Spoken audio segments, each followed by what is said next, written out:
É uma tecnologia que não deu certo. Rapidamente se perde, né? Ainda mais se não for um produto de qualidade.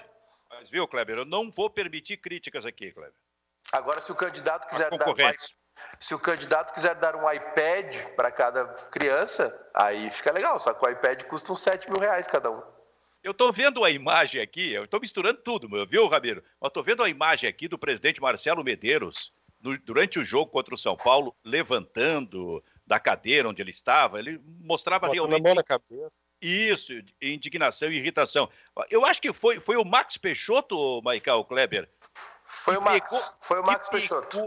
Pegou uma foto maravilhosa do Marcelo Medeiros com as mãos na cabeça, não era isso? Isso aí. Cara, e aquilo me parece que resume Kleber Grabowska, o momento realmente do Internacional. Do Internacional e do torcedor do Inter, que não sabe o que mais vai fazer, né? Silvio, como é que é aquela frase do Ibsen Pinheiro, me deu um meio campo, como é que é? O Ibsen Pinheiro chegou, ele estava meio indignado, o time estava meio desorganizado, e ele chegou olha a foto que o Ramiro está colocando, olha ali, cara, mas que foto! O Max Peixoto, que é o parceiro aquele nosso aí do bairrista, né, o Maiká? Ele não está mais conosco, mas nos ajudou bastante aí, fotografou o ano todo passado, Copa Silverardi, tudo, Libertadores. Nunca mais vai conseguir uma foto dessa, estou provocando ele, mas nunca mais vai conseguir uma foto dessa. Sensacional a foto. Não, o guri é bom. Abraço para ele. Então, o Ibsen Pinheiro, no momento em que o Internacional estava mal, ele dizia o seguinte, pedindo lá para o técnico, para os dirigentes, me deem um meio-campo. E aí alguém disse para ele o seguinte, mas como é que a gente vai dar se os jogadores são todos ruins? Muito bem, me deem então um meio-campo ruim, mas me deem um meio-campo. Essa foi a frase. Eu pego essa analogia para rebater o que o Cudê disse. É impossível jogar 2 competições, imagina jogar 3, mas que jogue uma. Né? A gente não sabe o que é o Inter, né? Se é aquela ilusão do jogo contra o Santos, aquela arrancada de Libertadores, o jogo contra a Católica, né?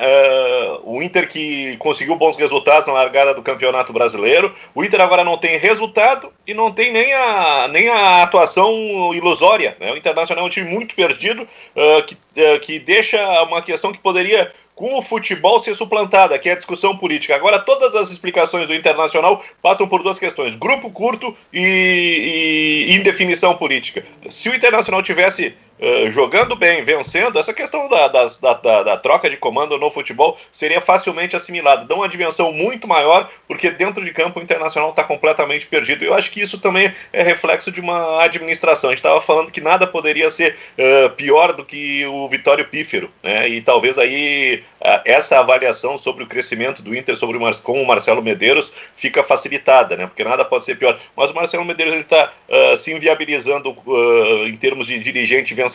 Faltam 3 competições até o encerramento da sua administração, e administrativamente o Internacional não evoluiu tanto, né? O Internacional é um time que tem sérias indagações a respeito da situação financeira e estrutural. 3 ou 4, né? 3 ou 4, porque se o Inter cai da Libertadores, joga a Sul-Americana. Ainda nesse ano? Como é que é isso? Sim. Quem morre na fase de grupos vai para a Sul-Americana. Tá, perfeito. A fase de grupos está por encerrar. Não, o que eu ia dizer é o seguinte, o Cudê e o Renato, em algumas coisas, eles estão muito parecidos na entrevista, não estou falando nem dentro do campo, mas nas entrevistas coletivas, porque esse negócio também é referido pelo Renato, né, de que nós estamos em 3 competições, o Atlético Mineiro está só em uma. Olha, eu vou te dizer uma coisa, eu pessoalmente não aceito mais essa explicação, porque termina cada temporada, os dirigentes, os técnicos, eles valorizam o fato de que o seu clube está em 3 grandes competições. Isso mostra a capacidade do nosso time, que se classificou para 3 grandes competições no ano seguinte. Bom, aí vem as 3 competições, e aí começa a reclamação. Então, por favor, percam a Copa do Brasil, ou digamos, a Copa do Brasil não tem como que vai estar sempre, né? Fiquem em 10º no Campeonato Brasileiro, por exemplo, e não se garantam para a Libertadores, fiquem no meio do caminho da Libertadores. Aí só terão realmente o Campeonato Brasileiro, no máximo a Copa do Brasil no ano seguinte, porque que discurso, Júnior Maiká, mais chato esse aí, superado, hein? Ô Silvio, a gente, no sábado, né, o Inter tá conseguindo até me irritar, é impressionante, né? O Inter consegue irritar um gremista. Não, eu tô falando sério mesmo, porque assim, ó, primeiro a pessoa que mais me irrita no Rio Grande do Sul no momento é o Moisés. Né? Não interessa que ele acertou um cruzamento ali. Um lance anterior ele tropeçou na bola dentro da área e no cruzamento seguinte que ele acertou, ele mandou a bola lá no Saci, coitado, tá torcendo sozinho pro Inter na arquibancada. Aí vem as coletivas do Inter, tá? Aí, porque assim, numa boa, eu acho que a contratação do Kudê foi uma super jogada do Inter, uma baita ideia, né? Gosto do trabalho dele, sei que ele está errando, e por gostar do trabalho dele, não quer dizer que ele está sempre certo. Eu gosto do Renato, o Renato tem errado, eu gosto muito do Roger Machado, e ele tem errado um monte também, não tem problema, talvez eu esteja escolhendo errado de quem eu gosto. Mas assim, o problema é que aí vai para a coletiva, o treinador está com saudade do dirigente que foi demitido. O Rodrigo Caetano chega ali e, ao invés de botar panos quentes, apaziguar a situação, vai para a coletiva e diz que a demissão do cara foi tentar que não deixe entrar no vestiário, que é isso, que é aquilo. Né? O Inter não explica por que está jogando mal. O Inter não explica o plantel ruim, o plantel meio confuso que montou. Né? O Inter não explica algumas coisas. Não explica por que está jogando mal, principalmente. E eu sinto falta das perguntas. Sinto falta das perguntas também, sinceramente. Eu acho que a gente tem perguntado mal para os nossos técnicos.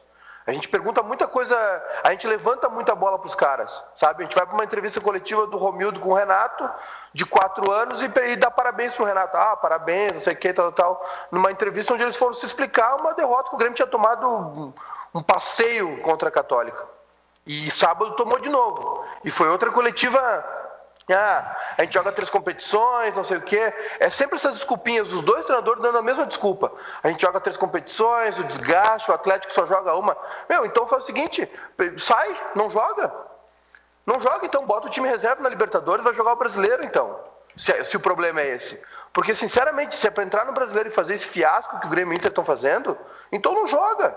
Sabe, não joga. E outra, numa boa, todo mundo sabe que tudo que acontece no entorno de um clube é político. Um cara como o Kudê, que tem 50 anos de River Plate, que jogou na Europa, que treinou o Racing, que treinou o Rosário, e agora vem treinar o Inter, ficar chateadinho porque um cara foi demitido, velho, teu trabalho é botar esse time pra jogar dentro de campo e fazer os caras correr e dar resultado. Não, liga, quer conversar com o Alessandro Barcelos? Liga pro cara, velho. O telefone exatamente, o telefone, não foi cortado o telefone dele. Liga para ele, conversa com ele. Marca um churrasco. Conversa com ele, exato. Então, assim, eu acho muita conversinha aí de Grêmio e Inter e pouca explicação para a bola ruim que Grêmio e Inter estão jogando. Mas isso é mecanismo de defesa, Maiká. Aqui não tem mais explicação. A coisa está ruim nesse aspecto. Sim. O Renato é salvo, o Ramiro, pelos Grenais. Ele é salvo pelos Grenais, o Renato. Não fosse isso, a crítica seria ainda mais forte. Então, o mecanismo de defesa encontrado nas entrevistas coletivas tem sido esse tipo de declaração. Agora eu acho, Silvio, que não só os Grenais. O Renato ele tem um respaldo de um acúmulo de títulos ao longo dos últimos 3 anos, né? Só que é clara a curva descendente do Grêmio desde o ano passado já, e esse ano nem se fala, né? Esse ano está pendurado realmente só pelos Grenais.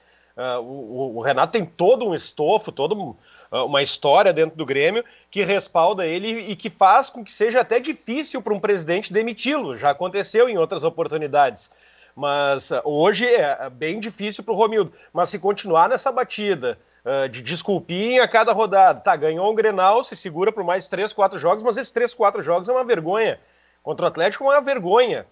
O Grêmio passeou em campo, o Grêmio foi atropelado pelo time do Sampaoli. Não, Ramiro, desculpa te interromper, mas eu vou... Não é nem que foi uma roda. O primeiro tempo parecia jogo de gauchão, com o Grêmio dando bico para tudo que é lá dentro da área, tomando um sufoco absurdo. Exatamente. Se tu pegar os primeiros 30 minutos, o Grêmio não viu a cor da bola, tirando aquele gol de desconto ali, né, do Isaac, né?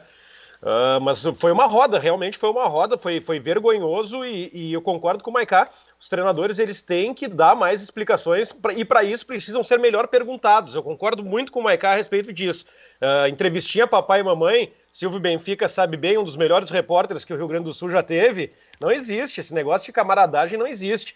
E quanto ao Inter, Silvio, só para eu não me alongar mais aqui, tem 2 frases a respeito do Inter. Hoje o Inter é aquela famosa frase, aluga-se meio campo do Inter não existe, tá ali para alugar, quem quiser colocar o meio-campo ali naquele espaço ali pode usar. E outra é que o Inter é um jogador de um time, o Inter é o time de um jogador só, que se chama Thiago Galhardo. O resto tá todo mundo abaixo da linha, inclusive ídolos como o Victor Cuesta. E aí, Kleber? Por aí, aquela de rendimento do Inter é algo assim que a gente não consegue entender.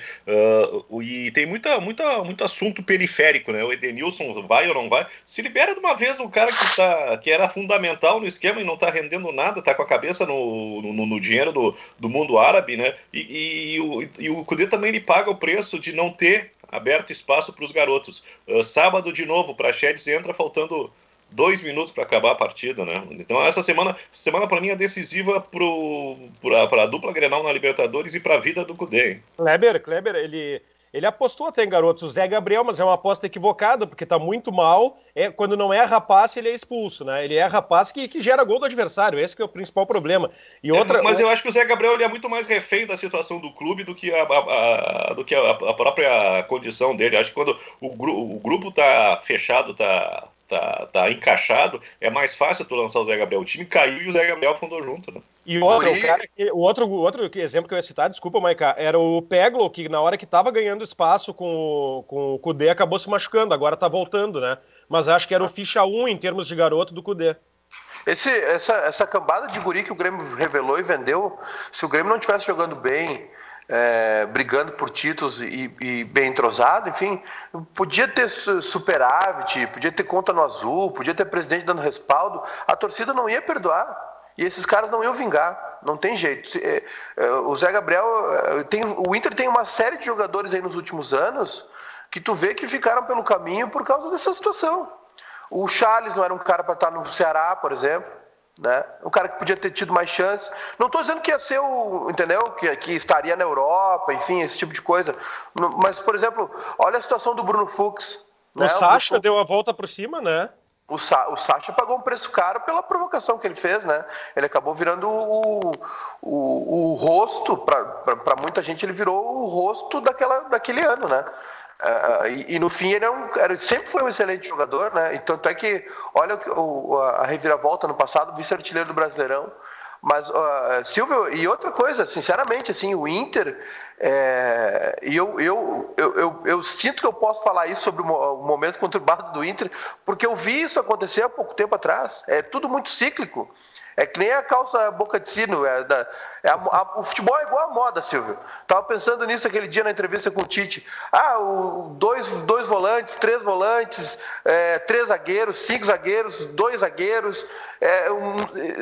A gente vai regurgitando tudo isso e ao longo dos anos, aí vai, volta. Aí é a calça boca de sino, aí é moda, aí é feio, aí volta. O Inter tá repetindo tudo que o Grêmio fez. Só falta uma coisa pro Inter, falta um debate na TV Com e ter um candidato com as plaquinhas lá, igual o Homero Bellini Júnior. Tá tudo igual, Silvio. E outra, o presidente do Inter botando mais lenha na fogueira, porque o Marcelo Medeiros só fala com a revista Colorada lá. Aí a revista Colorada já deu uma luz alta no Cudê, dizendo, declaração que não pegou bem, não sei o quê. E de fato, eu achei a declaração do Cudê bem desnecessária, bem daquele tipo de cara que já está se preparando uma despedida, sabe?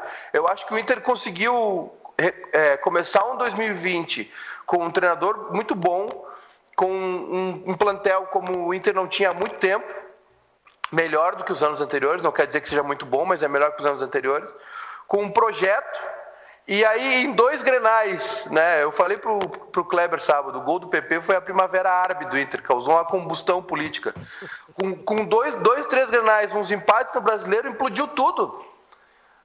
Aí vem uma discussão política, vem uma demissão, vem um racha político. Aí desde sexta, sábado, o Edu tá brigando, o outro tá brigando, o torcedor tá brigando, o Roberto Sigma, não sei o que, tá no Twitter. Cara, como é que vocês vão ganhar alguma coisa assim? Não vai ganhar. Qual é Edu que tá brigando, tu falou? Esse Edu aqui. E eu queria dizer mais uma coisa. Ele nem briga. Silvio, eu tomei um café, tô aceleradíssimo, só queria dizer mais uma coisa. Se o Fernando Carvalho intervisse tanto no Inter, como o pessoal diz, o Inter não tinha jogado aquela porcaria de primeiro tempo contra o Grêmio no Grenal, porque no programa ele disse que o Grêmio ia quebrar a bola no Diego Souza, ia morder a saída, ele disse tudo que ia acontecer no Grenal e o Inter não fez. Pô, tu me fez lembrar do meu tempo de calça boca de sino, rapaz. Eu tive uma bem discreta, amarela. Amarela com bem cinto discreta, com... amarela, isso? É, sim, bem discreta. Um cinto Mas Silvio, mas tinha uma moda que era fivelão. melhor ainda, né? Hã? Que era a boca de sino com a nesga nesga. de outra cor. Com a nesga de outra cor. Tu usaste ou não? Não, mas eu tinha. Eu era categorias de base da boca de sino. Tu sabe que a Era boca de sino e sapato plataforma. Isso! Imitando o couro de jacaré. Tu sabe que a nesga era muito usada em calça li. Calça li. Se o cara fala calça li hoje, quem é que sabe quem é calça li, cara? Eu já sou de uma geração que usava calça de baile. Aí era aquelas calças floreadas. Tinha Silvio, linha amarela. Agora, o Maiká, o que é a nesga? a nesga é o seguinte, tu tinha uma calça jeans, que era calça li, né? Naquela época. E uma calça normal, tradicional. Mas aí já estava em moda a questão com a barra, né? A barra da perna normal. Normal, tá? Tradicional. Mas já estava em moda a calça boca de sino. Então as pessoas quiseram, por já ter a calça jeans, a calça ali na época, transformar também essa calça em boca de sino. Então se abria dos lados da calça, se abria a calça dos lados e colocavam um tecido. Era essa nesga. E aí a calça ficava alargada para cobrir todo o sapato. Grande detalhe da boca de sino era cobrir o sapato. Não apareceu o sapato, né, Kleber? Claro. É verdade. Parecia, no máximo, a pontinha. Mas o Maiká tá falando... E outra coisa, né? Além da boca de sino, né? Que tinha um corte tradicional, a cor da calça era uma coisa que chamava muita atenção. E essa combinação, porque não era assim lógico que o mais elegante talvez fosse o mais estiloso ter uma calça jeans, mas às vezes é aquela calça de tergal, né, Silvio? Isso. A calça era azul calcinha e a nesga era mostarda.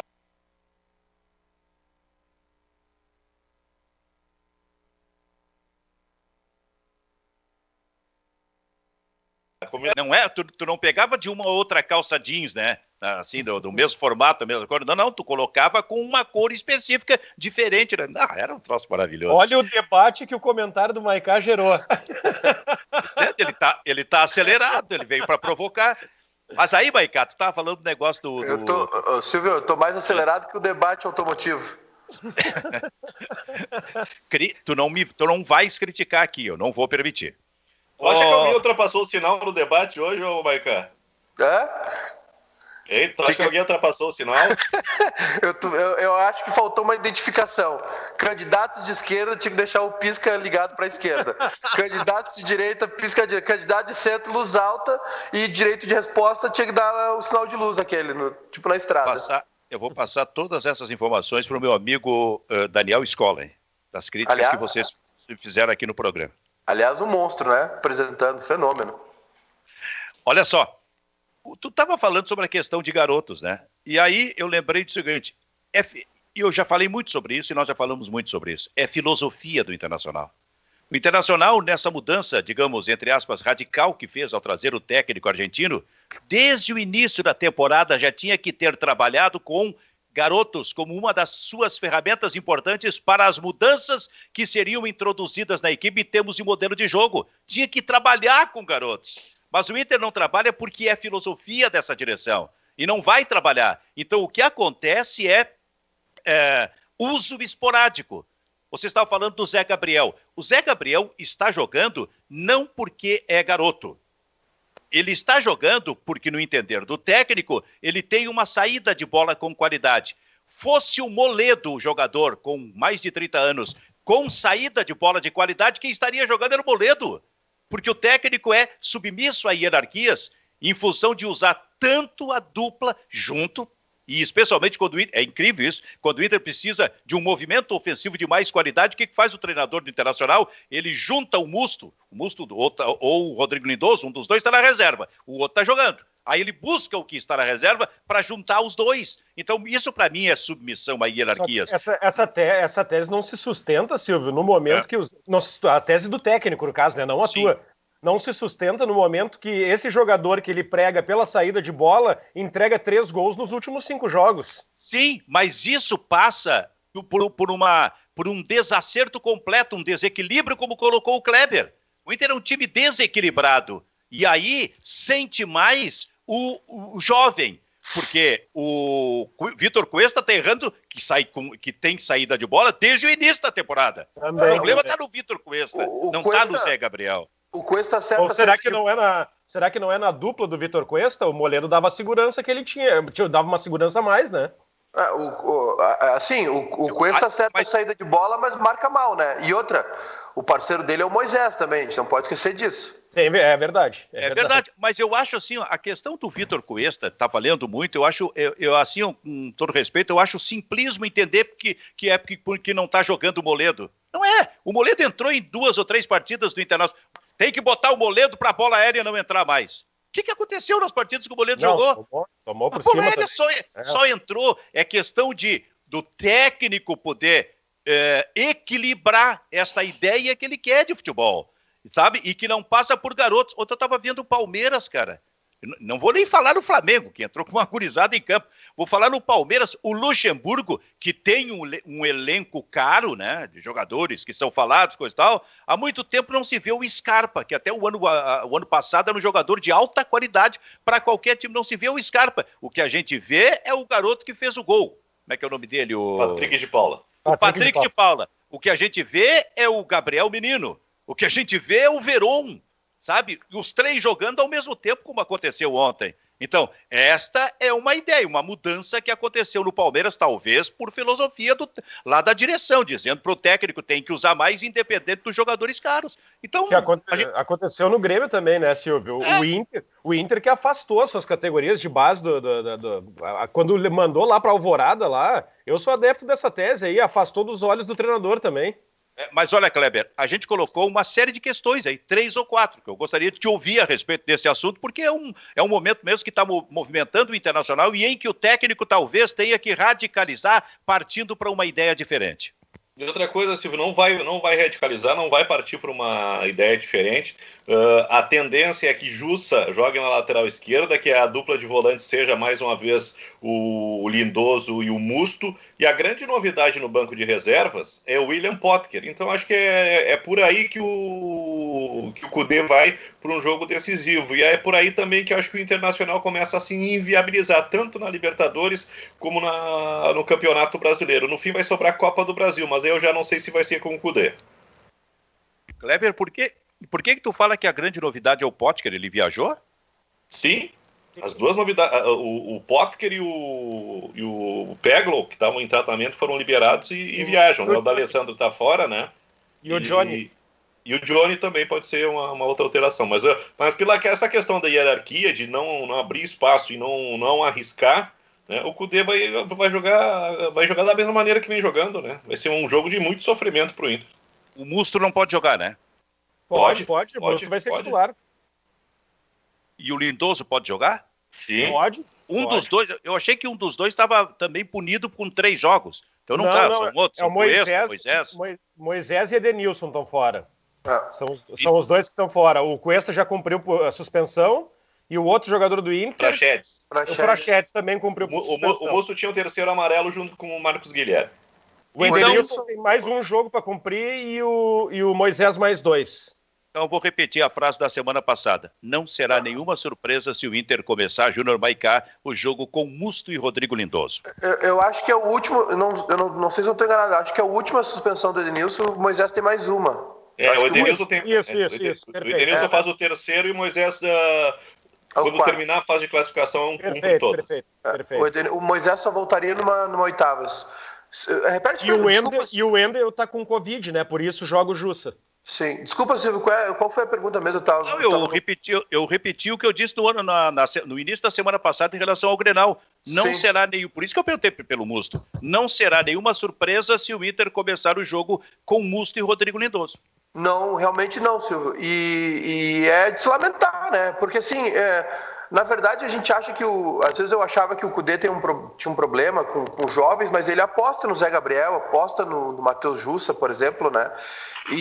Mas eu acho que a questão é de convicção. Os treinadores criam um ambiente onde parece que só eles estão com a verdade, onde só eles sabem o que está realmente acontecendo, mas tem muita coisa que nós aqui de fora estamos vendo, né?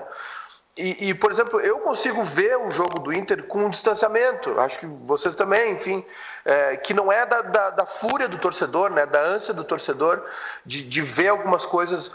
Tem muita coisa ali no Inter que não se explica, que pode ser resolvido dentro do grupo, entendeu? Por exemplo, o caso do Heitor ter jogado, apesar de estar, né, tá em situação de barril, tá um pouquinho, né, ter abusado um pouquinho do churrasquinho na quarentena, ele jogou bem, sabe? Por que esse cara tá arquivado?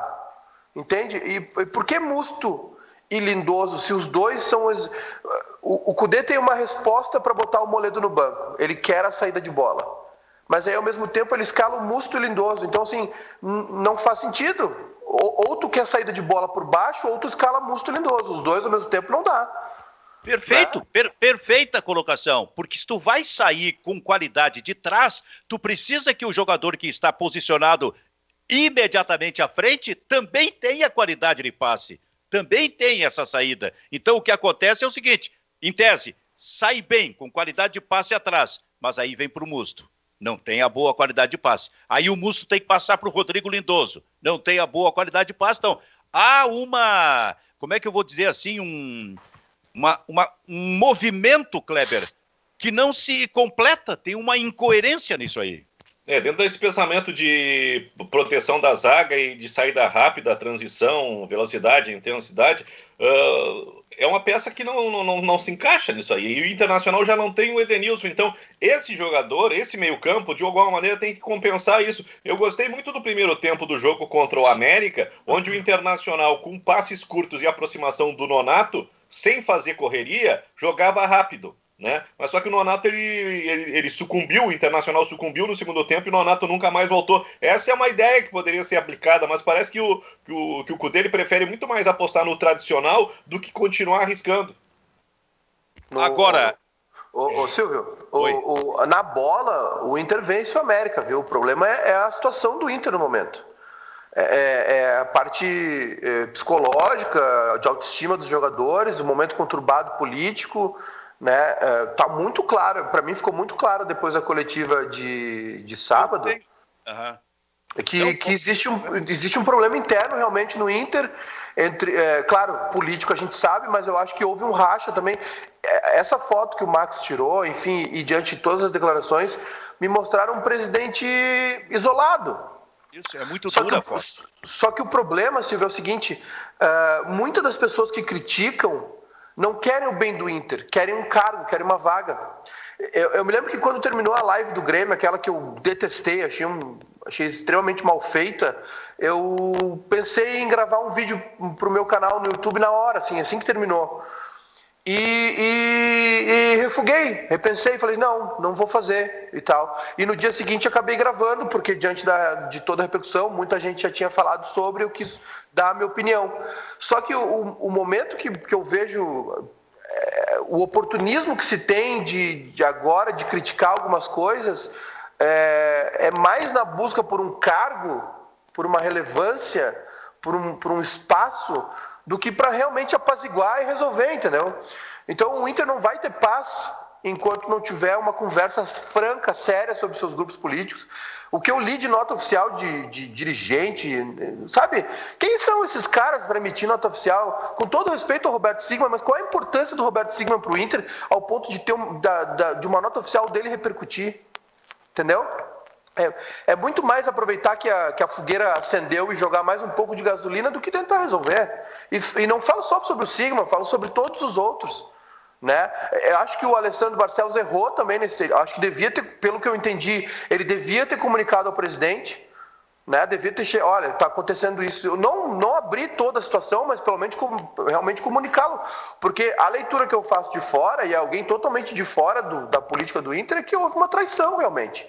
E aí tu tem um presidente no clube que está num momento conturbadíssimo, né? E aí o par dele ali é um cara que ele tem que confiar, que tem que ter uma relação mútua, que é o elo dele entre o gabinete da presidência e o vestiário, pensam coisas diferentes, né? Assim, talvez o grande erro do Marcelo Medeiros tenha sido colocar um oponente, um opositor nessa situação, porque agora o que ele fez, ao meu entender, ele tinha que fazer, né? Era ele ou o Alessandro Barcelos. E aí se gerou a confusão toda. Eu tenho uma pergunta para ti, Maicá, aqui no Bairrista FC, hoje com Kleber Grabowska, Ramiro Ruschel, Júnior Maicá. É bom lembrar o seguinte, a dupla Grenal tem 7 pontos. A dupla Grenal lidera esse grupo da Libertadores da América e os adversários desta terça, a Universidade Católica e o América de Cali, tem 4 pontos. O que resta ao Internacional, que vai disputar 2 partidas fora? Ganhar uma delas, para chegar aos 10 pontos e para garantir classificação. Tem que ganhar uma das partidas. O que resta para o Grêmio, que vai realizar 2 jogos agora no seu estádio, na Arena, para garantir a classificação? Ganhar uma das partidas. Júnior Maicá, tu tens convicção absoluta de que o Grêmio ganha amanhã da Universidade Católica? Não tenho. Por quê? Por quê? Tenho. E eu acho que amanhã é a prova real, Silvio. Realmente, é a prova real de que o Grenal foi algo que nos enganou de novo ou o Grêmio tomou uma outra postura, porque o Grêmio jogou bem. Eu quero saber se o Grêmio jogou bem contra o Inter ou o Inter foi muito mal. Eu ainda não tenho essa resposta. E porque o primeiro tempo contra o Atlético Mineiro foi assim, preocupante. Porque por mais que o Grêmio se desmobilize, eu dou o desconto dos desfalques, da sequência de jogos, é algo que pesa sim, eu não desconsidero isso. Mas o embate de ideias do time do Grêmio com o time do Atlético, do Renato com o Sampaoli, foi um vareio. Foi um vareio. Se o Atlético tem um pouco mais de efetividade, leva para o intervalo 2-0, 3-0. Foi assim, não teve graça o primeiro tempo. Parecia um time de Série A contra um time de Série C. O Grêmio apavorado dentro da sua área, não conseguia sair de trás, né? Eu acho que às vezes falta para o Renato, às vezes falta para o Grêmio. Ok, o Renato mudou o esquema, era algo que tinha que acontecer. Acho que ele fez isso mais pensando defensivamente. E aí eu acho que está o erro da parada, porque esse esquema não precisa ser necessariamente defensivo, né? Eu entendo que ele não tem jogadores para fazer essa transição pelo passe, como o Grêmio sempre fez, para reter a bola, mas assim, tu precisa jogar mais que aquilo, tu não pode estar aos 30 do primeiro tempo dando bico pro lado dentro da área. A marcação dos 2 laterais do Grêmio, sábado, Silvio, foram assim, olha, patéticos. O Vitor Ferraz e o Diogo Barbosa foram horríveis. O Savarino e o Keno estavam toda hora dentro da área do Grêmio. E o Kleber falou na transmissão e falou bem, o David Braz e o Paulo Miranda não jogaram mal no primeiro tempo, mas eles estavam completamente vendidos. O Lucas Silva de novo foi mal, o tanto que ele foi bem no Grenal, ele foi mal no sábado. O Matheus Henrique, sinceramente, o Matheus Henrique ele tem que começar a abrir o olho dele, porque ele vai ficar para trás. Ele é um cara que foi para a seleção, ele é um cara que tinha prospecção para a Europa, ele é um cara que vai ficar para trás. Ele vai ser um cara que daqui a pouco vai ser trocado por um time aqui dentro do Brasil. Do jeito que ele está, fora de forma, mal posicionado, sem nenhuma iniciativa pessoal, completamente desantenado do jogo, ele vai ficar para trás. Então amanhã é um time, a Católica não é o time que a gente viu no começo da Libertadores. Esse período de pandemia fez bem para a Católica, eles voltaram bem no chileno, eles amassaram o Grêmio com um esquema parecido lá no Chile, né? Então eu estou realmente apreensivo, Silvio, porque assim, o Grêmio não consegue jogar, o Grêmio só consegue jogar contra o Inter. E aí a gente vai ter que achar uma explicação para isso, por que o Grêmio só joga contra o Inter. O primeiro tempo contra o Atlético foi assim, muito preocupante. Tu está sugerindo que tenha Grenal toda semana, é isso? Tem um no sábado, né? Tem um no sábado. Para quem vai ser bom, eu não sei. Porque o Grêmio melhora, né? E piora, o Grêmio melhora e se esforça para piorar, não entendo. No Grenal da semana passada, quem podia arriscar alguma coisa era o Inter, né? Porque estava numa situação mais tranquila e era o Grêmio que estava na corda bamba. Então o Grêmio tinha que ser um time mais fechado, né? Não se arriscar tanto. E o Internacional não, foi o Inter quem não se arriscou, né? E aí perdeu o jogo e perdeu a gordura que tinha nesse grupo. E eu tô pensando nisso pelo seguinte: o Grêmio, quando jogou contra times que não vieram para cima, que não atacaram, que não tiveram uma proposta ofensiva, se deu bem. Foi contra o Palmeiras, né?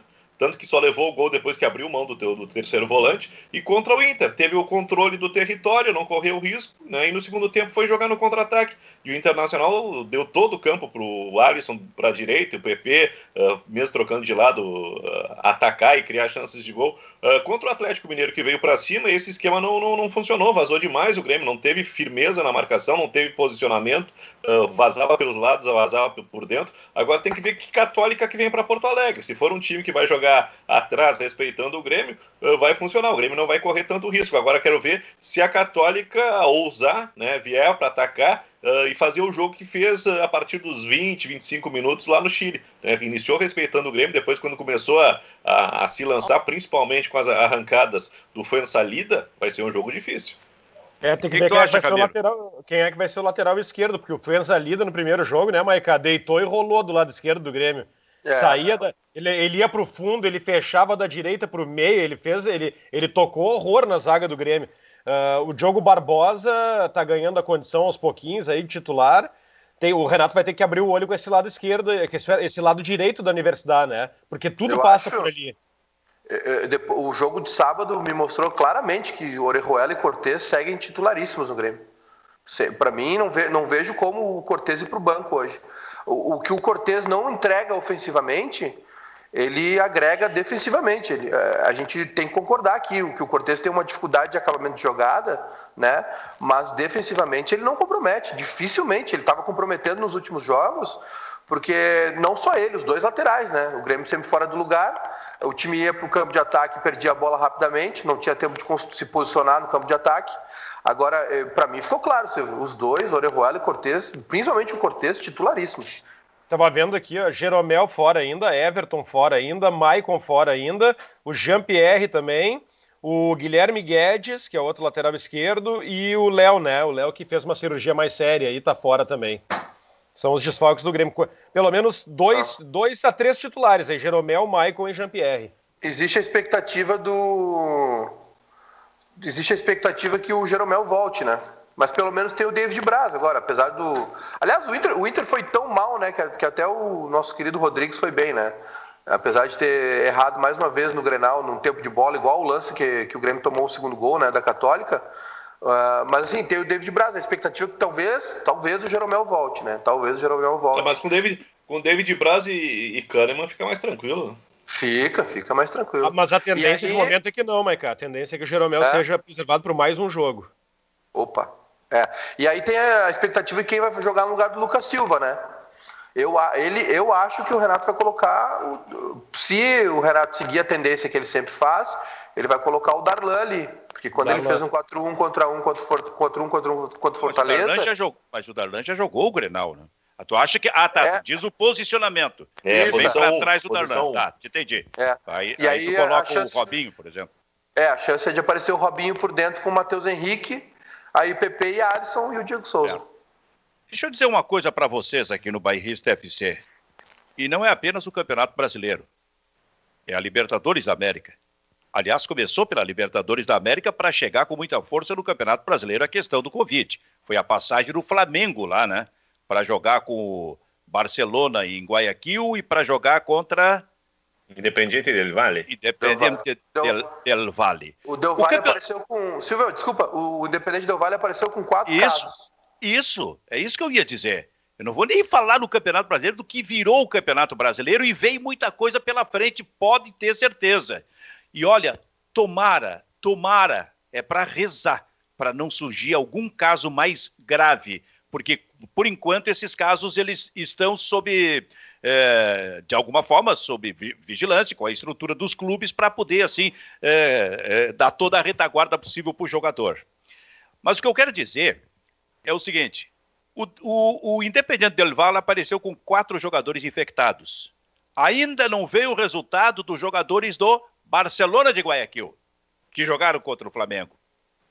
Ainda não apareceu. Eu não sei o que vai aparecer por aí. Então, esta andança, especialmente, o Campeonato Brasileiro está bagunçado, mas esta andança pela América do Sul também vai, Kleber, trazer possivelmente, em termos de Covid, ainda muita coisa complicada. E nesse aspecto o que a gente vê é a ganância de uma CBF, é a ganância de uma Conmebol. E de um Flamengo, né, Silvio, que foi um dos times que mais pressionou para a volta do futebol, né? A gente tinha aquela ilusão de não, o futebol ele é uma bolha, não nada vai acontecer porque os clubes são muito rigorosos, né? Foi começar os treinamentos, né? Começou a aparecer casos, né? Depois começou as competições, ou começaram as competições, começaram a ter casos. E aí para cada situação era uma análise e uma decisão diferente. E a gente está vivendo agora, né, com uma intensidade muito maior e muito mais preocupante, porque envolve 10 países, a Libertadores da América. Toda aquela falta de rigor, de cumprimento e precaução, né, tá se espalhando pelo continente. No Uruguai, se eu não estou enganado, nesse final de semana teve um jogador, né, jogador que... Lamento muito que o Flamengo, né, esteja envolvido nessa situação e isso repercuta no campeonato, né, na programação do outro time, né, que o Flamengo recorreu à justiça comum, né, mas eu acho que a questão fundamental é o Flamengo. O Flamengo ele precipita as coisas, né, ele corre num sentido único, não quer saber dos outros, né, e isso aí tá toda a incompetência do Flamengo para tratar da situação está repercutindo em nível não nacional, mas em nível continental, né? Não, a competência do Flamengo, Kleber, de conquistar um título espetacular no ano passado, de fazer uma final de conquistar o título da Libertadores recentemente, a competência que o Flamengo tem para contratar, montar um time e botar o time dentro de campo é inversamente proporcional à competência do Flamengo nos bastidores, né? Vide caso Ninho do Urubu, vide agora os casos de Covid, a pressão para voltar a torcida no futebol brasileiro é o Flamengo que encabeça também, ou seja, é um clube que está se tornando o clube mais antipático do Brasil, né? Um posto que já foi de Corinthians, há pouco tempo atrás do Inter, por causa daquele negócio do DVD, etc., se voltou agora para o Flamengo. É o time mais antipático do Brasil e também o mais imoral do Brasil hoje, Silvio. O pessoal, a CBF comentou que apenas um clube, né, votou a favor da volta de público aos estádios, que foi o Flamengo, né? E aí a informação é que o Flamengo vai recorrer de novo, vai lá chorar para o presidente, né, para interferir de novo direto com a presidência da República, assim como foi na lei do mandante. E aí eu lembro do comentário do Silvio Benfica, né? É perigoso quando um só decide, quando um fala por todos, e é o que está acontecendo com o Flamengo. O Flamengo realmente resolveu tomar as rédeas do futebol brasileiro e está todo mundo assistindo. Pode ser tarde demais. Mas tu sabe, Maicá, quando houve essa decisão, né, esse abraço do presidente do Flamengo com o presidente Jair Bolsonaro para sair a medida provisória, eu senti... Os clubes não se manifestaram contra naquele momento. Muito ao contrário, eles começaram a se manifestar a favor.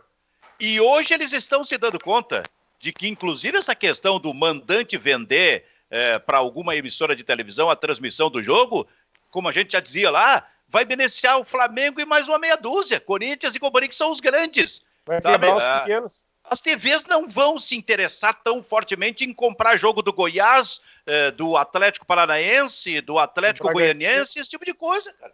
Então, só o tempo dirá, diria o nosso glorioso Vianney Carlet. E sobre o jogo ontem, Silvio, só queria dizer uma coisa. Claro, agora o Flamengo foi à Justiça Comum, o Atlético Mineiro está pensando até em pedir entrar na Justiça aí na CBF, pedindo que a exclusão do Flamengo, né, do campeonato, porque vocês lembram, o Fernando Carvalho contou aqui para nós da situação quando um torcedor colorado entrou na Justiça Comum, enfim, acho que o Galo vai usar dessa prerrogativa.